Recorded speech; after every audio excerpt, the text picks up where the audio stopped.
No vídeo anterior falei sobre operadores matemáticos e, cuidado, não foram abordados todos os aspectos relacionados com operadores matemáticos, foram abordados os aspectos fundamentais. Os operadores matemáticos são uma componente muito importante em qualquer linguagem de programação e o mesmo acontece aqui com os operadores de comparação, que é o que nós vamos ver aqui de uma forma relativamente substancial neste vídeo. Já conhecemos operadores de comparação na matemática, isto é, quando nós queremos comparar se um determinado valor é maior ou menor que, ou igual a, ou diferente, etc. Nós vamos ver como é que fazemos essa comparação dentro de uma linguagem de programação, no caso concreto o JavaScript. É muito importante, todas as comparações retornam um valor booleano. O que é que isto significa? Comparar se 1 é maior que 2 vai devolver verdadeiro ou falso, ok? A comparação vai ser sempre isso. 1 maior que 2 nunca vai devolver 3, nem 0. Vai devolver um valor booleano, verdadeiro ou falso. Isto é, estamos quase a fazer uma pergunta ao sistema. O 1 é maior que o 2 e o sistema vai nos dizer, não, é falso, porque o 1 é menor que 2. Então, vamos ver aqui o que é que significa nestes exemplos todos que aqui temos o resultado do true ou false. O true neste caso é o verdadeiro ou o correto, isto é, a tentativa de comparação retorna verdadeiro, e a tentativa de comparação retorna falso. Então reparem, se eu tentar apresentar este exemplo que aqui está, 10 é maior do que 20, o resultado da execução desta statement, desta declaração, vai ser false. Ok? Então, se eu abrir aqui um novo fecheiro app.js ou a.js e colocar aqui simplesmente isto, vamos colocar aqui, vamos abrir aqui o nosso terminal e reparem, aparece aqui o false. Eu vou colocar aqui um clear para vocês verificarem que é o resultado false que aparece. Portanto, 10 não é maior que 20, por conseguinte o resultado é o valor booleano false. Então, temos aqui as seguintes circunstâncias. Reparem, se eu fizer novamente a mesma pergunta e disser o seguinte, 10 é menor que 20, claro, é verdadeiro, então vamos ter o resultado true. Vocês poderão pensar nesta fase, mas para que é que eu vou precisar disto? Isto é fundamental quando nós entrarmos já a seguir no controle de fluxo da execução de um código. Isto é, chegarmos a uma determinada fase do nosso código e o sistema ter que verificar se um valor é maior que outro, faz uma coisa ou faz outra, por exemplo. Ok? Então nós temos aqui o 20 é maior do que 20. Bom, neste caso é falso. Porquê? Porquê que 20 não é maior que 20? Porque aqui está a pressupor que só a partir do 21 para cima é que este resultado seria verdadeiro, ok? Se nós, por outro lado, usarmos o maior ou igual, desta forma, então, aqui eu não é false, mas aqui é true, ok? É verdadeiro que o 20 é maior ou igual a 20. É igual a 20, portanto, ele ignora este sinal e coloca ali aquilo. Atenção que não existe, obviamente, esta expressão. Isto é um erro, certo? Depois temos aqui o 20 é menor que 20. Não, é falso. E o 20 é menor ou igual que 20? Sim, é verdadeiro. Porquê? Porque ele está a perguntar aqui duas coisas. É menor ou igual. Ok? Reparem depois aqui nesta forma de comparar os dois valores. Perguntar se eles são iguais ou diferentes. Reparem que eu estou a utilizar dois sinais de igual. Porquê? Por uma razão simples. É que o único sinal de igual utilizado desta forma é o sinal de atribuição. Quando nós declaramos uma variável, utilizamos apenas esse sinal. Então, para fazer comparações de igual ou diferente, nós utilizamos esta simbologia. Na matemática, o diferente é tradicionalmente feito desta forma. Ora, aqui no JavaScript e na maior parte das linguagens de programação é feito desta forma, isto é, colocando um ponto de exclamação e o sinal de igual. Então significa a pergunta da seguinte forma, 20 é igual a 20? Verdadeiro. 10 é igual a 20? É falso. 10 é diferente de 20? Claro que sim. E o 20 é diferente de 20? Não, é falso. O 20 é igual a 20. Portanto, muita atenção a estas lógicas que elas são absolutamente fundamentais para a linguagem de programação.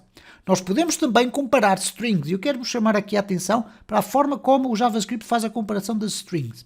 A comparação é feita de caracteres de forma sequencial. Então significa o seguinte, reparem, se eu perguntar, olha, João é igual a João, vai ser verdadeiro, como é óbvio. João é diferente de João, não, é falso. Nada a dizer. A Ana é igual a João, não, também é falso. E a Ana é diferente do João, é verdadeiro. Agora reparem nesta coisa esquisita que é comparar se uma determinada string é maior do que outra. Vocês poderiam pensar à partida que, ok, a comparação vai ser uma comparação no número de caracteres. Não é isso que acontece, ok? Então reparem aqui num aspecto. João é maior que João? Não, é falso. E o que a comparação aqui fez? Basicamente pegou no primeiro caractere de uma e da outra string e foi analisar se as letras em ordem alfabética são superiores ou inferiores. Se eu colocasse aqui, por exemplo, T, Tuão, aqui passaria a ser true. Ok? Vamos fazer a experiência aqui. Eu vou puxar este código para o interior aqui do A, vamos colocá-lo aqui, vamos executar e reparem, cá está o true. Se eu voltar a ter aqui João, nós vamos ter o false, ok? Depois, obviamente eu vou voltar aqui atrás para voltarmos a ter aqui o false. Depois eu tenho aqui, João é maior ou igual que João? Sim, é verdade, porque é maior ou igual. Ele é igual, tudo certo. A Ana é maior que João? Não, vai ser sempre falso. Bom, reparem aqui neste aspecto. Se eu puxar para aqui o código, e se eu agora executar, reparem, ele vai dar aqui, então, o false. Vocês poderão dizer, ok, mas se for Anabela, tem mais letras do que João. Será que vai dar true? Não, vai dar falso. Porquê? O JavaScript analisa o primeiro caractere e compara-o com o primeiro caractere que ali está. O A, em ordem alfabética, fica à frente do J, então, à frente, neste caso, aparece em primeiro lugar, então o J fica mais alto do que o A, então automaticamente ele vai logo determinar que esta declaração que aqui está, esta comparação é falsa, ok? Muita atenção a estes aspectos. Claro que se eu colocar aqui, em vez de Ana, colocar Zana, ok? O facto de eu ter colocado ali o Z já está a ser maior do que o João. Até podemos fazer aqui uma rápida experiência. Vamos perguntar se Z... Okay, vamos colocar aqui isto corretamente. Se Z é maior que João. Vamos aqui executar e reparem como aparece o valor true. Ele comparou a primeira letra com aquela que ali está e disse, ok, sim senhor, Z é maior que J, portanto não vamos sequer analisar mais nada, vamos devolver aquele resultado. Depois há aqui um aspecto que é muito importante vocês terem em conta, que se chama o Strict Equality. A verificação da igualdade de dois valores tem um problema. Não diferencia, por exemplo, o 0 do false. Isto é, se eu perguntar, olha, 0 é igual a false, ele vai me dizer que é verdadeiro. Isto é, o 0 ou false têm o mesmo valor em termos informáticos, ok? Tanto que o 1 e o true também têm o mesmo valor em termos informáticos. Ora, o que é que acontece com este operador aqui de comparação? É que ele faz a comparação transformando cada um dos operandos em valores numéricos. Portanto, o que ele vai fazer aqui é o 0 é igual a false, vai transformar o false em 0 e vai verificar que 0 é igual a 0 e, portanto, dá um true. Aqui também vai transformar isto num 0, transforma isto num 0 e dá true. Ora, como é que nós vamos ultrapassar isto? Se eu quiser comparar um valor numérico com um valor booleano. Bom, com o valor dos dois sinais, os operandos são convertidos para números.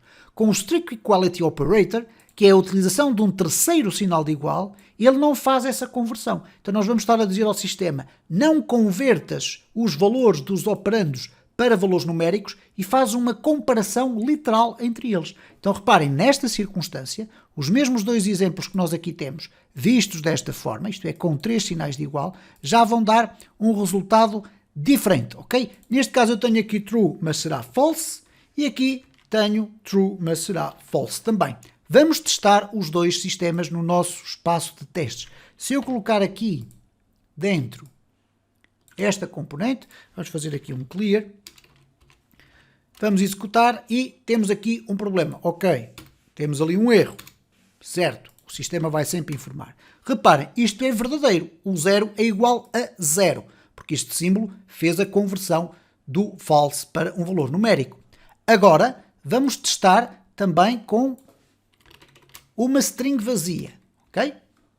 Vamos ter também true, isto é, converte para 0 e 0 é igual a 0.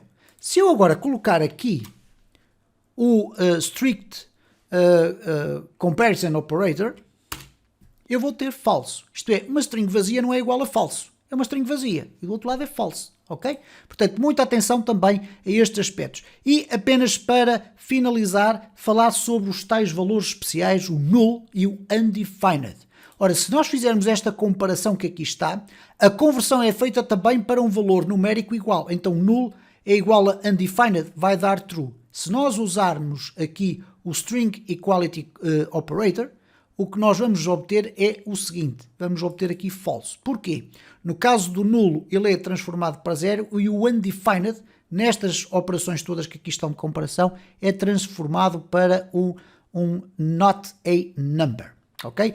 São aspectos que são, se calhar, um pouco entediantes nesta fase de falar e de explorar aqui, porque não estamos a ver resultados na prática a acontecer, mas o domínio destas lógicas todas que aqui estão são fundamentais para a programação, seja ela em JavaScript ou noutros casos quaisquer, e fundamentalmente para que vocês não caiam na desgraça, que é muito frequente, de determinados programadores não perceberem porque é que não estão a obter o resultado desejado de uma determinada operação. Porquê que isso acontece? Porque muitas das vezes não dominam estas regras de comparação e de utilização de operadores de comparação.